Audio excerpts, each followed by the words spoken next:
आइए साथियों शुरुआत करते हैं। जैसा कि आप सभी को ज्ञात है, जब हम वर्ल्ड के कॉन्टिनेंट्स की बात करते हैं तो दुनिया भर के इन कॉन्टिनेंट्स को एक बार के लिए समझने का प्रयास करते हैं, ये मानते हुए कि धरती गोल है। अब धरती कैसी वाली गोल है ये तो आप सबको पता है। एक बार कमेंट में बता दीजिए धरती का वास्तविक शेप क्या है। Very good morning, very good morning. अंडे वाली, जियोइड, ओवल, ठीक है। तो ये जो धरती हमें दिख रही है इस समय पर, इस धरती के अंदर इंसान के निवास के आधार पर, हालांकि देखिए ज्योग्राफी में बहुत सारी अवधारणाएं हैं जो अगर आपको मालूम हो तो जो सबसे बड़ी ज्योग्राफी की अवधारणा है जिसमें पैंजिया और पैंथालासा के बारे में बात की गई है, उसमें तो ये तक कहा गया है कि ये सभी की सभी कॉन्टिनेंट कभी आपस में जुड़कर रहा करते थे, है ना वैगनर, बिल्कुल संदीप। लेकिन बाद में समय के साथ में इन सब के अंदर जो भी उतार चढ़ाव हुआ, ये सभी रहने वाली जगह एक दूसरे से दूर चली गई और वर्तमान में कॉन्टिनेंट्स के रूप में जानी जाती है। तो आप में से सबको ये तो अच्छे से याद ही है कि दुनिया भर के अंदर कॉन्टिनेंट्स कितने हैं। तो आंसर है साहब 7 कॉन्टिनेंट वर्तमान में दुनिया के अंदर एग्जिस्ट करते हैं। कॉन्टिनेंट कहते किसको है? कॉन्टिनेंट वो जगह है जहां पर एक कॉन्टिनेंट, या फिर ऐसे समझिए कॉन्टिनेंट वो जगह है जो अपने आप में दुनिया के अंदर अपनी यूनिक पहचान रखता है। यूनिक पहचान किस मायने में? या तो वहां की फिजिकल संरचना के बारे में, या वहां की जो भी कल्चर है वहां के बारे में, यानी कि उस जैसी जो चीजें हैं वो दूसरी जगह पर ना मिलती हो, यानी उसकी अपनी एक यूनिक आइडेंटिटी हो। उसे क्या कहा गया है? उसे कॉन्टिनेंट शब्द दिया गया है। ठीक है। अब इस कॉन्टिनेंटल कैटेगरी के अंदर अंटार्कटिका शामिल है, लेकिन आर्कटिक शामिल नहीं है। इधर की तरफ आर्कटिक है, नदर्न हेमिस्फीयर की तरफ, सदर्न में अंटार्कटिका है। विनीत पूछ रहे हैं सर अभी अलवर में हो क्या? नहीं भाई, जयपुर आ गए मैं। ठीक है। तो ऊपर आर्कटिक है, नीचे अंटार्कटिक है। तो सवाल पूछा गया सर कौन सा वाला मतलब जो क्षेत्र है उसको कॉन्टिनेंट कहा गया? मैंने कहा भाई अंटार्कटिका में। फिर सवाल पूछा गया सर आर्कटिक में भी तो बर्फ होती होगी ना? मैंने कहा बिल्कुल होती है। आर्कटिक में बर्फ है तो इसे अलग कॉन्टिनेंट क्यों नहीं कहा गया? कोई बताएगा मुझे? हाँ जुगल, फिर से ये सीरीज शुरू हो रही है बेटा। शुभम बोल रहे हैं सर आर्कटिक तो सी है ना।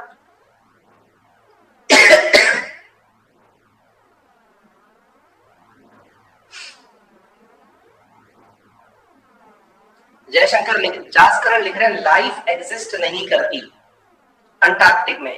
ठीक है, हाँ बिल्कुल शिवा, अब रोज ये सीरीज रहेगी, यहाँ से शुरू हो रही है, धीरे धीरे सब लोगों को पता चल जाएगी। काफी दिनों बाद हो रहा है। सरोज बेटा मोस्ट प्रोबेबली 1-2 दिन के अंदर कोर्स वहां भी शुरू हो जाएगा, है ना। कोल्ड डेजर्ट है इसलिए नहीं। मेरा क्वेश्चन ये है कि ये वाली जो जगह है ना आर्कटिक, अंटार्कटिक को तो हमने अलग कॉन्टिनेंट कहा, आर्कटिक को कॉन्टिनेंट क्यों नहीं कहा?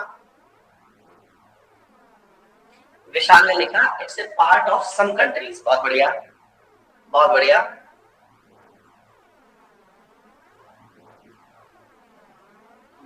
बहुत सही, क्योंकि इसके अंदर ना कुछ भी यूनिक नहीं था। अच्छा, एयरमैन राज लिख रहे हैं सर वहां पर सिर्फ पानी है। नहीं भाई, पानी नहीं है, वहां पे बर्फ है, ये पूरी जगह बर्फ ही है।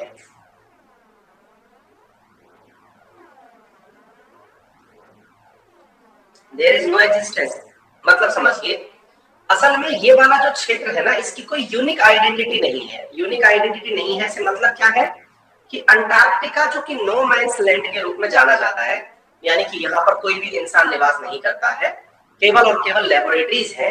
वहीं आर्कटिक जो है वो दुनिया के कई देशों का हिस्सा है। जैसे आपके रशिया का हिस्सा है आर्कटिक क्षेत्र, आपके Norway, Sweden, Finland, Denmark, Iceland, Canada, इन सब का हिस्सा है आर्कटिक क्षेत्र। ठीक है। तो पहली चीज क्या है, उसकी जो यूनिकनेस है ना वो खत्म हो रही है।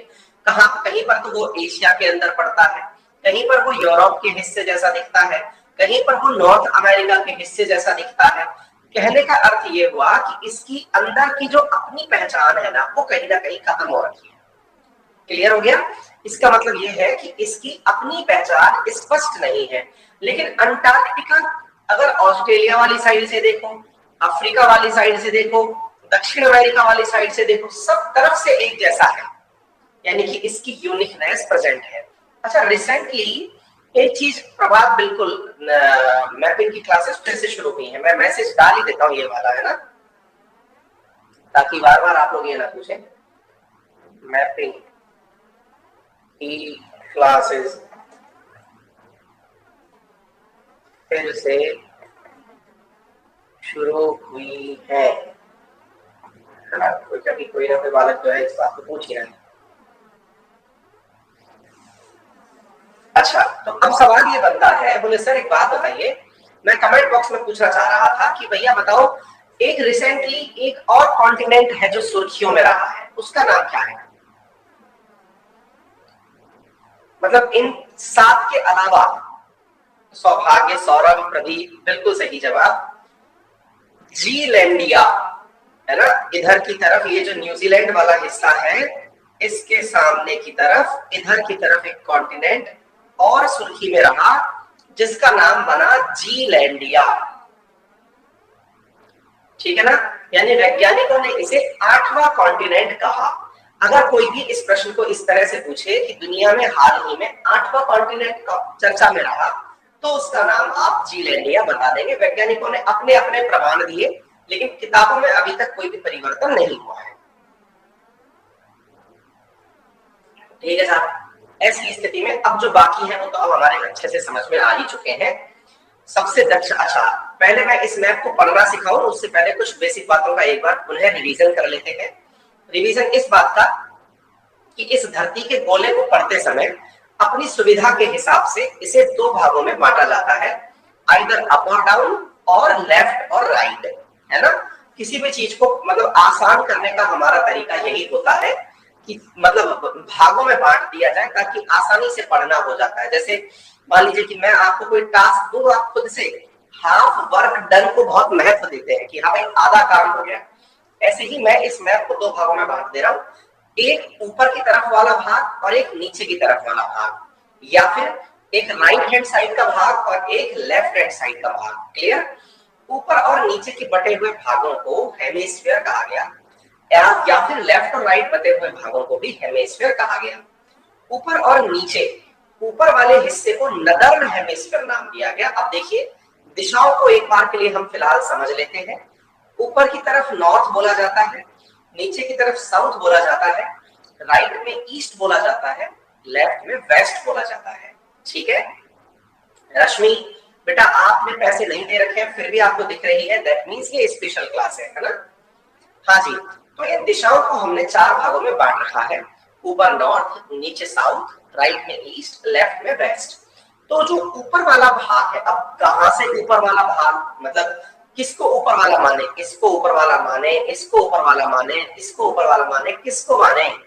तो हमने कहा धरती को बीचों बीच से 2 भागों में बांट दो। जहां से बांटा गया वो 0 डिग्री रेखा है, लैटिट्यूड है। 0 डिग्री लैटिट्यूड से ऊपर नदर्न है और 0 डिग्री लैटिट्यूड से नीचे सदर्न है। दिशाओं को कैसे बांट दिया? ऊपर नदर्न, नीचे सदर्न। तो 0 डिग्री से ऊपर नदर्न, 0 डिग्री से नीचे सदर्न, 2 भागों में बांटा गया, इसलिए नदर्न हेमिस्फीयर और सदर्न हेमिस्फीयर। इस प्रकार से इस गोले का विभाजन कर दिया गया। गौतम, मुश्किल से 2-3 दिन में आ रही है बेटा, है ना? क्लियर हो गया? तो यहाँ पर क्या है, बिल्कुल ऋषि दो डेली होगी क्लास। तो नदर्न हेमिस्फीयर और सदर्न हेमिस्फीयर।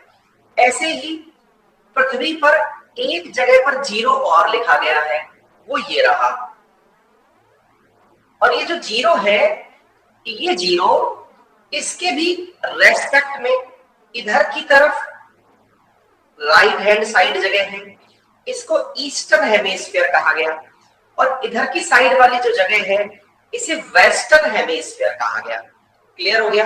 यानी कि ये पूरा की पूरा क्षेत्र वेस्ट हो गया, ये पूरा का पूरा क्षेत्र ईस्ट हो गया, ये पूरा क्षेत्र नॉर्थ हो गया, ये पूरा क्षेत्र साउथ हो गया।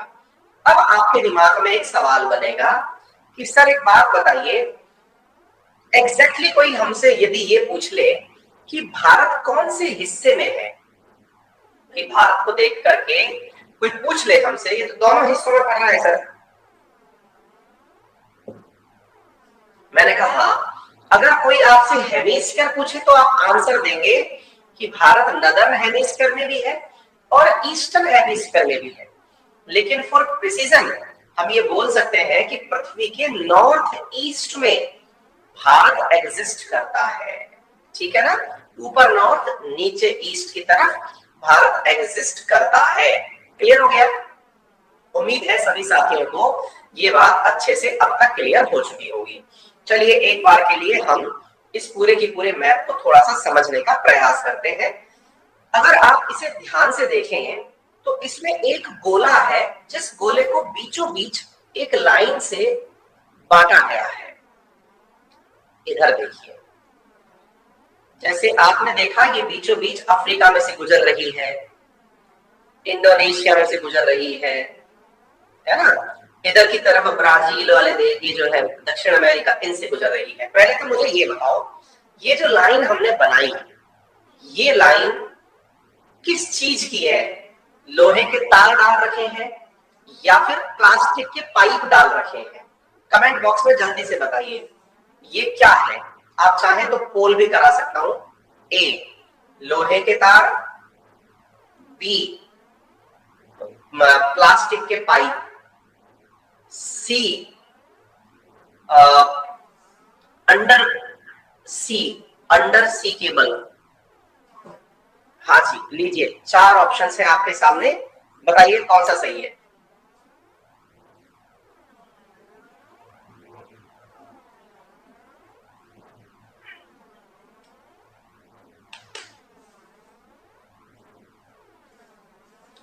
बहुत बढ़िया,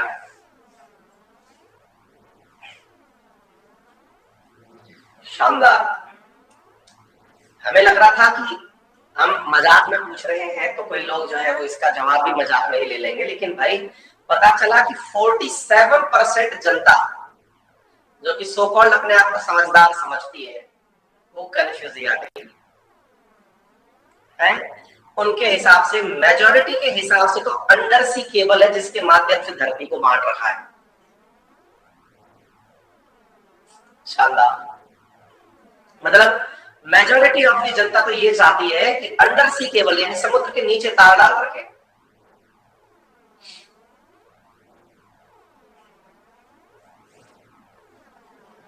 शानदार, जबरदस्त। दुर्गेश कह रहे हैं हमने पोल में ही पार्टिसिपेट नहीं किया। हाँ, ये आपकी समझदारी है, हमने इसीलिए डी ऑप्शन रखा था कि आप पोल में पार्टिसिपेट ना करें तो कहीं और चले। खैर कोई नहीं, जो इस प्रकार की बातें बोल रहे हैं हम तो खेल ही नहीं रहे थे। कई बार ऐसा होता है ना, अपन बचपन में कोई मैच खेलते थे और फिर हम जब हार जाते थे तो हम तो कहते हम तो खेल ही नहीं रहे थे, हम तो टीम में थे नहीं, हमने बैटिंग करी नहीं, हमने बॉलिंग करी नहीं, मान गया। एनीवे, चलो इस बहाने ही सही, आप सही मैं गलत, आंसर जान लीजिए कि ये केवल एक इमेजिनरी लाइन है जो मानी गई है।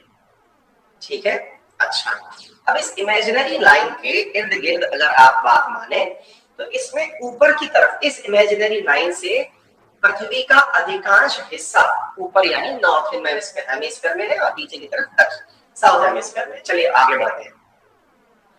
ऐसे ही, अच्छा, इसका वैसे असल में उपयोग क्या होता है, एक बार के लिए थोड़ी बेसिक चर्चा कर लेते हैं, फिर आगे वाले सेशंस में तो यहां से आगे फिर हम टैग करके मैपिंग कराएंगे। अभी थोड़ी सी बेसिक चर्चा चल रही है, आज तो एक तरह से इंट्रोडक्टरी चर्चा चल रही है।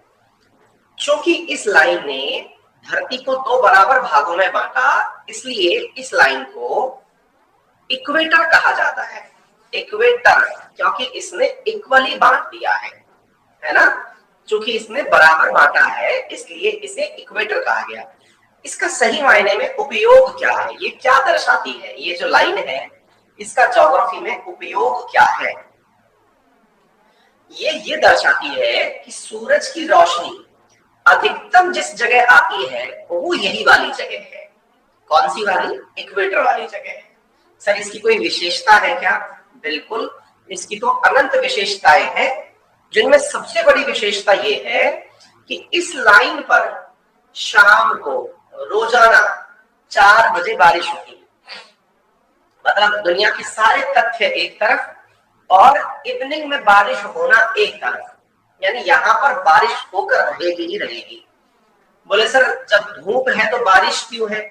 हमने कहा धूप है तभी बारिश है, क्योंकि धूप से यहाँ पर स्थित जो पानी है वो वेपर बनता है और वेपर बन के वो आसपास के क्षेत्र में बरस जाता है। बोले अच्छा, पहली विशेषता तो ये हो गई। सर जब बारिश है यहाँ पे तो बारिश की वजह से तो इस जमीन पर बहुत जबरदस्त जंगल भी उगता होगा। मैंने कहा ये तीनों ही जगह वर्ल्ड फेमस है। पहला, अमेजन के घने वन जो कि दुनिया के लिए फेफड़े कहलाते हैं, वो भी इक्वेटर पर ही है। नंबर दूसरा, अफ्रीका के अंदर कांगो के जंगल जो कि दुनिया के सेकंड लार्जेस्ट या सेकंड डेंस फॉरेस्ट कहलाते हैं, वो भी इक्वेटर पर ही है। तीसरा, इंडोनेशिया के वो पेड़ जिनसे भारत को तेल प्राप्त होता है, पाम ऑयल, वो भी कहां पर है? इक्वेटर पर ही है। क्लियर हो गया? यानी कि इनकी तो उपस्थिति ही बहुत ज्यादा मायने रखती है। ये यहाँ तक क्लैरिटी ऑफ थॉट हमें आ चुका है। उम्मीद है आपको भी इस प्रकार की क्लैरिटी आ चुकी होगी। ठीक है, चलिए तो बोले आगे बढ़ते हैं सर। अब इसके बारे में थोड़ा आगे दाएं बाएं चलने का प्रयास करते हैं। सर जब सूरज ऊपर या नीचे कम पहुंचता है, जब यहाँ सबसे ज्यादा पहुंचता है तो सबसे ज्यादा बारिश है। ऊपर की तरफ तो यहाँ पर पहुंचता ही नहीं होगा, ऐसे नीचे की तरफ भी सर मतलब बहुत ही कम पहुंचता होगा, क्योंकि पृथ्वी जो है वो ऐसी है नहीं जैसी दिख रही है। मतलब ये जो है इस प्रकार से एक लाइन पर नहीं खड़ी हुई है, थोड़ी झुकी हुई है, टिल्टेड है, 23.5 डिग्री झुकी हुई है। हमने कहा तो बोले सर ऐसी स्थिति में ऊपर और नीचे का मामला कुछ अलग होता होगा। हमने कहा होता है ना। बोले क्या होता है? हमने कहा अधिकतम सूरज जो है वो यहीं तक अपनी सीधी रोशनी फेंकता है, यानी कि इस लाइन के ऊपर जाके खड़ा हो जाता है। सर ये कौन सी जगह है? हमने कहा ये है 23.5 डिग्री नॉर्थ। कितना? 23.5 डिग्री नॉर्थ। अच्छा, फिर सर दक्षिण में कितना तक जाता है? हमने कहा ऊपर से अगर नीचे की तरफ चलते हो तो ऐसे ही अधिकतम उसकी जो सीधी सूरज की रोशनी है वो 23.5 डिग्री साउथ तक जाती है। अच्छा, यानी कि नॉर्थ और साउथ में सूरज की जो गति है वो ऊपर और नीचे 23.5 डिग्री तक जाती है। सर ये 23.5 ही क्यों जाती है? ये 24 चली जाती, सुनने में तो 25 अच्छा लगता है, 50 अच्छा लगता है, राउंड फिगर में हो जाता, ये ऐसा ही क्यों हुआ? इसका आंसर भी है। इसका आंसर ये है क्योंकि पृथ्वी खुद 23.5 डिग्री झुकी हुई है। मतलब क्या है कि भाई अगर हमने इस प्रकार से पृथ्वी की गति की कल्पना करी सूरज के चारों तरफ, तो पृथ्वी झुक करके चल रही है सम्मान में। ये पुष्पा नहीं है जो झुकेगा नहीं, है ना, ये झुक करके चल रही है। ठीक है, ये झुक करके चल रही है। ठीक है, अच्छा तो ये जब झुककर चल रही है तो इधर की तरफ जो इसका मुखमंडल हो रखा है वो 23.5 तक आगे आ रखा है, और इधर की तरफ जो मुखमंडल हो रखा है वो 23.5 तक आगे आ रखा है। ठीक है, क्लियर है? इसका मतलब 23.5 डिग्री का यहाँ पर लोचा है। आगे बढ़ते हैं साहब।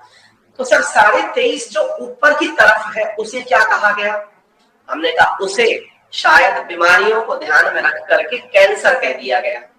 वैसे भी इस क्षेत्र में सबसे ज्यादा कैंसर पाया ही जाता है। पता नहीं नाम देख के काम हुआ या काम देख के नाम हुआ। ठीक है ना? हालत इन दिनों तो इतने जबरदस्त है। हमारे राजस्थान में एक जगह है, उसका नाम है बीकानेर। जो राजस्थान से है वो तो जानते होंगे, जो नहीं जानते होंगे वो इसलिए जानेंगे क्योंकि बीकाजी भुजिया करके एक नमकीन आती है, शायद आपने खाई हो सबने, है ना? बीकानेरी भुजिया बोलते हैं उसको। वहां पर एक मेडिकल कॉलेज है, और जो मेडिकल कॉलेज है वहां पर वीक में एक दिन या 2 दिन एक ट्रेन आती है। वो ट्रेन का नाम ही कैंसर ट्रेन है। पंजाब से, बिल्कुल लालचंद, पंजाब से बीकानेर के लिए एक ट्रेन आती है। हाँ जयशंकर जासकर चाय खत्म हो गई। हाँ भाई, उस ट्रेन का नाम ही कैंसर ट्रेन है, कारण उसमें इतने कैंसर पेशेंट आते हैं। फिर आप पूछेंगे क्यों सर, इतने क्यों? क्योंकि बीकानेर का मेडिकल कॉलेज बहुत ज्यादा कैंसर की सुविधाओं से युक्त है और पंजाब से होकर के, यानी कि बिल्कुल पड़ोसी राज्य से होकर के, पंजाब और हरियाणा से भर भर के वहां कैंसर के पेशेंट आते हैं, है ना। लगभग 3000 पेशेंट आने का वो है उसमें, मतलब ट्रेन में आते हैं, इतना जबरदस्त मतलब ये बीमारी फैल रही है। अच्छा, तो फिर थोड़ा आगे बढ़ते हैं साहब। धर्म बीकानेर से है, चलिए बहुत बढ़िया। हाँ जासकरण, बिल्कुल भैया बिल्कुल सही कह रहे हैं। खैर एनीवे, हमने तो केवल आपको रिजेंबल करने के लिए, याद करने के हिसाब से बता दिया। नॉर्थ की तरफ ये वाली जो लाइन हमने बताई, ये कर्क रेखा यानी कैंसर रेखा बता दी, और दक्षिण की तरफ जो है इसका नाम मकर रेखा यानी कि कैप्रिकॉर्न बता दी। ठीक है, तो बीच में इक्वेटर, ऊपर कैंसर, नीचे कैप्रिकॉर्न, ये 3 रेखाओं के अंदर पृथ्वी का फिलहाल के लिए बंटवारा कर दिया। सरोज 2-3 दिन के अंदर बेटा शुरू हो जाएगा वहां पर, है ना। अब फिर एक सवाल बना, सर एक बात बताइए, यदि ये बंटवारा हो गया, ये देखिए ये बंटवारा तो आपने कर दिया, अब इस बंटवारे का क्या लॉजिक है? हमने कहा इसका कोई लॉजिक है नहीं असल में, ये ऐसी लाइन है जो कि खुद की सुविधा से बनाई गई। जैसे मान लो मैं एक सवाल पूछूं आपसे, ये बिल्कुल बहुत आसान सी घटना थी, मैं आपको बताता हूँ। ये ऐसे मान लो कि ये एक गोला बनाया मैंने, हालांकि मैं एक बार में सीधा गोला बना नहीं पाया, तो मुझे थोड़ी तकनीकी सहायता लेनी पड़ेगी। मान लीजिए मैंने एक गोला बनाया, अब मैं आपसे पूछता हूं कि बताइए इस गोले के अंदर जगह शुरू कहां से हुई? मान लीजिए मैंने इस गोले में आपसे पूछा स्टार्टिंग पॉइंट बताओ, स्टार्टिंग पॉइंट बताओ इस गोले का, स्टार्टिंग, बस मैंने गोला बना दिया, आपसे पूछा कि इस गोले का स्टार्टिंग यानी 0 पॉइंट बताइए कहां है। हाँ, बच्चों ने कहा सर कहीं से भी कर दो। भाई मान लीजिए आप यहां से शुरू कर दोगे तो यहीं लाके खत्म करना है, आप यहां से शुरू कर दोगे तो यहीं लाके खत्म करना है। मतलब इसमें जहां देखो अनंत संभावनाएं हैं शुरू करने की। मैंने कहा यार वो तो सही है, लेकिन इस शुरुआत के शब्द की जरूरत ही क्या पड़ी? मान लो मैंने आपसे कहा यहां से शुरू करते हैं, चलिए इसकी जरूरत ही क्या थी? बिना शुरुआत का पॉइंट माने ही चीजें शुरू कर दी जाती। अरे नहीं सर, आसान होता है, बिल्कुल इनएविटेबल ने बताया कंपेयर करना आसान होता है। क्या कंपेयर करना आसान होता है? कि भाई सेंटर पॉइंट से लेफ्ट में है, सेंटर पॉइंट से राइट में है, कहां पर है भाई वो, है ना। दूसरा बोले सर ये भी आसान होता है पहचानना कि सेंटर पर वापस कितनी देर में लौटेगा, क्योंकि गोल है ना सर, वापस लौटेगा, तो सेंटर पर वापस कितनी देर में लौटेगा, इसलिए कोई तो स्टार्टिंग पॉइंट मानना पड़ेगा। हमने कहा हाँ ये बात भी सही है, तो भाई सेंटर पॉइंट कहीं ना कहीं मानना पड़ेगा। इस वजह से चूंकि धरती पर जिस समय अंग्रेजी यानी ग्रेगोरियन कैलेंडर बन रहा था, अंग्रेजों का राज था, अंग्रेजों ने अपने हिसाब से इस सेंटर पॉइंट को खुद से डिसाइड कर लिया कि भाई सेंटर पॉइंट अपना, उसके बाद बाकी बातें डिसाइड होंगी। बोले ठीक है, कहां किया? तो जहां बैठ करके ये सब बकवास हो रही थी वो यूनाइटेड किंगडम के अंदर एक जगह थी जिसका नाम था ग्रीनविच। मैं एक बार जूम करके दिखाऊं, इधर देखो, यहां पर ये यूके रहा और इस यूके के अंदर एक जगह है जिसका नाम है ग्रीनविच। वहां पर बैठ करके ये सब बातें बैठकर, जैसे आप और हम जैसे जो लोग हैं, बुद्धिजीवी जो लोग हैं, वो वहां पर बैठे हुए थे और आपस में चर्चा कर रहे थे। तो ऐसी स्थिति के अंदर उस चर्चा में डिसाइड हुआ कि देखो 0 पॉइंट तो अपन अपनी जगह यहीं से मानते हैं, ठीक है, 0 तो अपन ने यहीं से मान लिया। अब इसकी एवज में लेफ्ट और राइट करेंगे। यानी कोई आपसे ये सवाल पूछे कि भाई इक्वेटर का तो समझ में आता है, इक्वेटर का तो समझ में आता है कि धरती पर यहाँ पर सूरज रहता है, सबसे ज्यादा सूरज रहता है, धरती बराबर भागों में बढ़ती भी है, सूरज का रेफरेंस है इसके पास, तो इसलिए इस जगह की तो चलो फिजिकल वेरिफिकेशन भी है। लेकिन इस वाले 0 के पक्ष में क्या है? तो आंसर है जी कुछ भी नहीं है इस 0 के पक्ष में, ये 0 तो फर्जी है। आपको मेरी बात समझ में आ रही है? इस 0 का कोई मतलब अर्थ नहीं है, फर्जी है, ये फेक है, ये अपनी सहूलियत के हिसाब से बनाई गई। लेकिन अब चूंकि बनने के बाद से दुनिया ने इस पर विश्वास करना शुरू कर दिया, क्योंकि दुनिया में सबसे बड़ी जो चीज है ना, मैं आपको बताता हूँ, अपन अक्सर एक लाइन बोलते हैं। क्या लाइन बोलते हैं? कि सर, हाँ बिल्कुल हर्ष रहेगा भैया, बाद में भी देख लेना।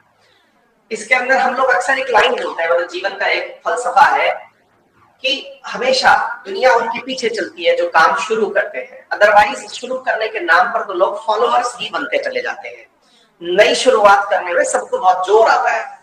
तो दुनिया ने भी इतना दिमाग नहीं लगाया कि अरे कौन करेगा ये सब खाचा फाचा, एक काम करो इन्हीं अंग्रेजों को दे दो। क्योंकि यही, अब अगर कोई मुझसे कह दे या आपसे कह दे कि यार सर एक काम करो, आपके घर के बगल में ना एक मट्टी का बहुत ऊंचा सा पहाड़ बना हुआ है।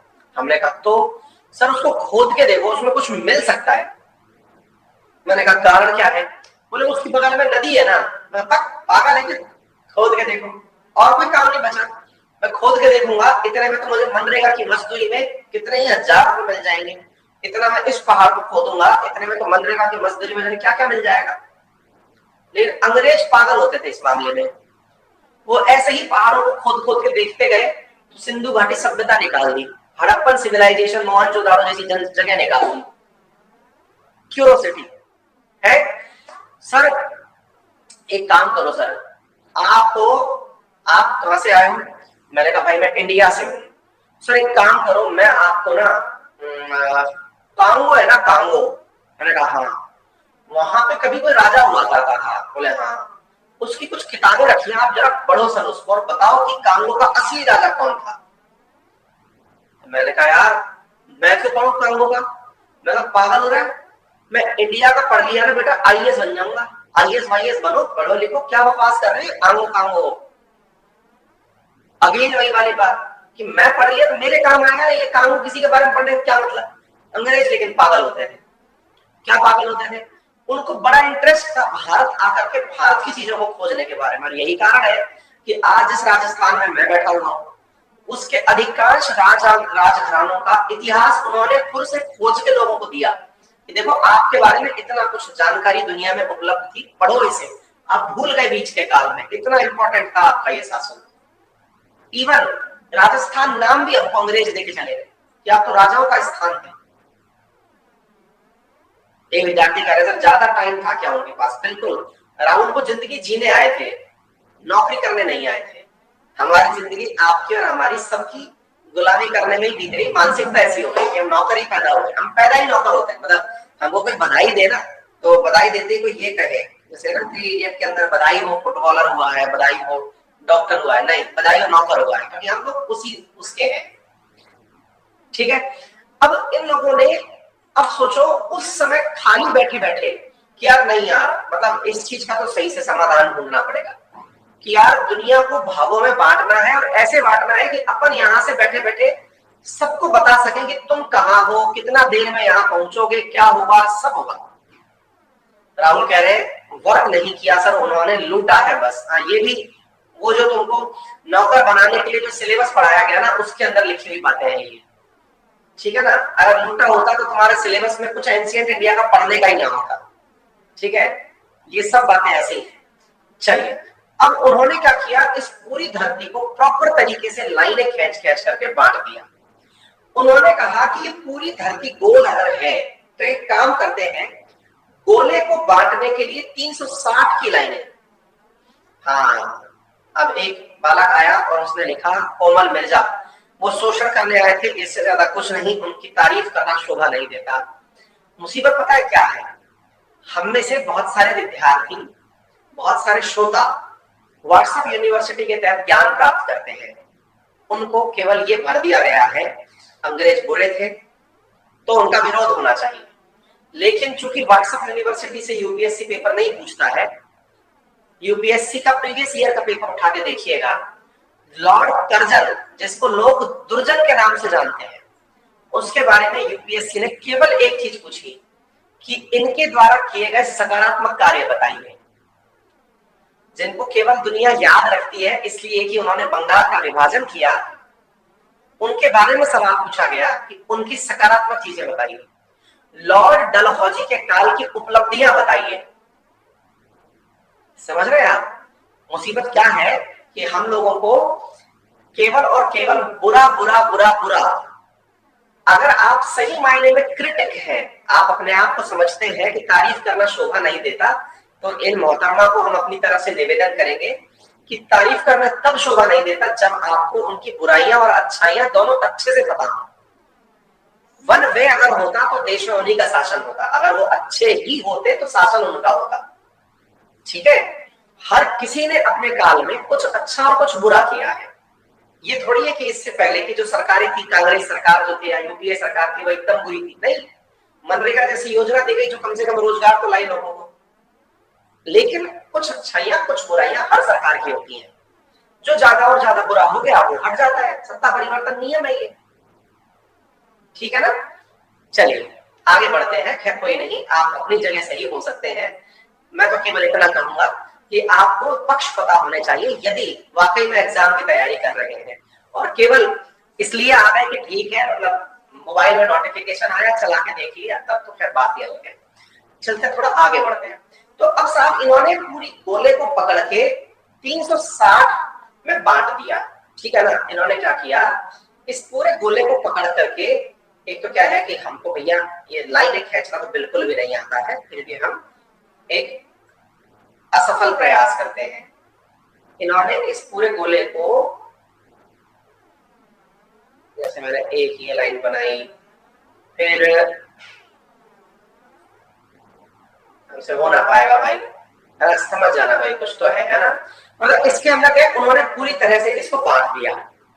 अच्छा, अब पूरी तरह से 360 में बांट दिया, यानी कि ऐसे खांचे बना दिए इसमें, ऐसे करके पूरे के पूरे डिग्री के हिसाब से, कि बोले भाई यहाँ तेरा हो गया 90, यहाँ तेरा हो गया 180, यहाँ तेरा हो गया 270, ऐसे करके सर इन्होंने पूरे जीरो को 360 से मिला दिया। बोले सर ये बढ़िया किया इन्होंने। बोले अच्छा, तो बोले इन्होंने पूरी तरह से बांटने का फायदा क्या किया। बोले इनने तो केवल यही कहा, बोले सर जीरो पर आएगा तो उसके बारे में पता रहे कि वो कहां पहुंचा। धरती को इस प्रकार से इन्होंने बांटने का प्रयास किया। बोले ठीक है, तो अब थोड़ा सा देखने का आप भी प्रयास कर लीजिए।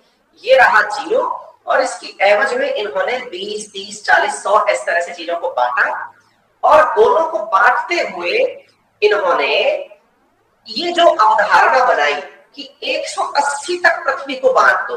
देखो ये आपको दिख रहा होगा 180, 180 तक लाइनें खींच दी, उसके बाद तो वो चीज रिपीट ही होनी थी।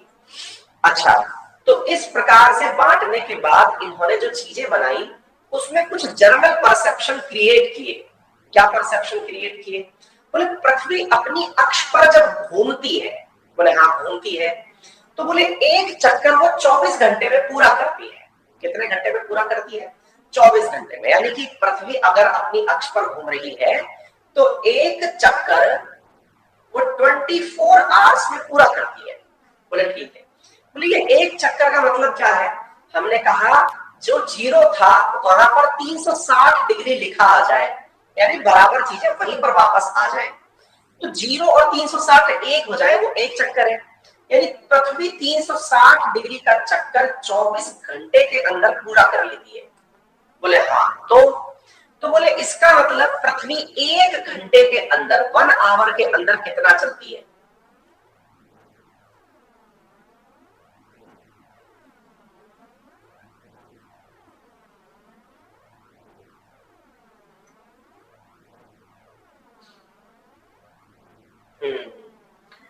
ये होता है कई दिनों बाद जब क्लास लेते हैं ना, तो कई गुणीजन क्लास के अंदर विद्वान हो जाते हैं। अब देखो इस बच्ची ने बहुत अच्छा कमेंट किया है हमारे ऊपर, गलत चीजें आप फैला रहे हैं उनकी तारीफें करके। उनकी मंशा सही नहीं थी, मंशा बस शोषण करने की थी। जो कुछ वो किए अपने लिए ही किए थे, भारतीयों के लिए कुछ नहीं किए, वो बस इनडायरेक्टली भारतीयों को कुछ फायदा हुआ। कोमल, मैं हार गया, तुम सही हो, मैं बहुत बुरी तरह पछता रहा हूँ कि मैंने कुछ गलत पढ़ा दिया। मुझे अगर हो सके तो मैं सविनय अवज्ञा आंदोलन करते हुए आपसे कह रहा हूँ कि कृपया मुझे माफ कर दीजिए, मैं ये गलती दोबारा नहीं दोहराऊंगा। So sorry. आगे चलते हैं, है ना।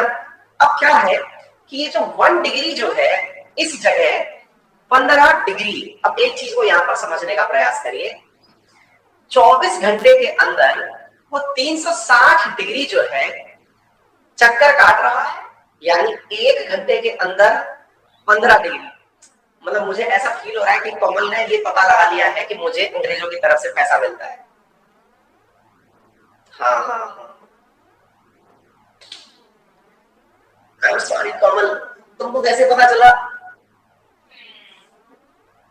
ये तो मैंने बताया नहीं मेरे अकाउंट में इंफॉर्मेशन कहां से आ रही है।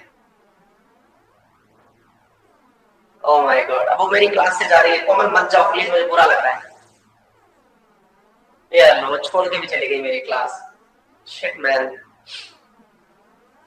आई एम सो सॉरी, मैं दोबारा से ऐसी गलती नहीं करूंगा। और तुमको पता चल गया कि मुझे कहां से पैसा मिल रहा है। चलिए anyway, तो 1 घंटे के अंदर ये 15 डिग्री जो है ना, ये चक्कर काट रही है पृथ्वी। क्लियर है? आगे बढ़ते हैं।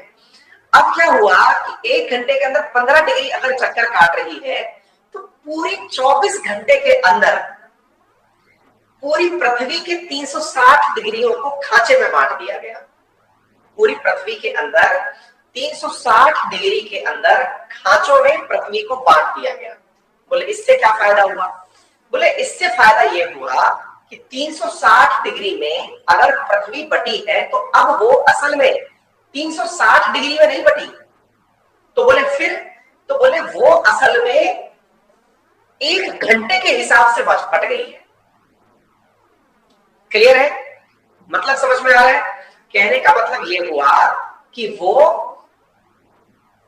1 घंटे में 15 डिग्री पृथ्वी चल रही है, ये कंफर्म हो गया। अच्छा, 1 घंटे में 15 डिग्री चल रही है से मतलब हुआ कि अगर मैं इस 0 डिग्री से इधर खड़ा हूं तो मुझे ये पता चल गया कि अगर एक बार के लिए मैं मान लूं कि मान लो सूरज जो है ना वो यहां पर है।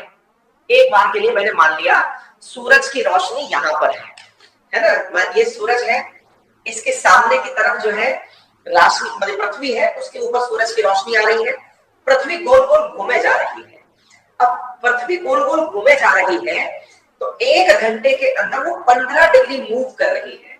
1 घंटे में 15 डिग्री मूव कर रही है। मान लीजिए अभी वो मेरे थंब के सामने सूरज की रोशनी थी, अब वो घूम गई घंटे भर के अंदर और लिटिल फिंगर के ऊपर रोशनी आ गई।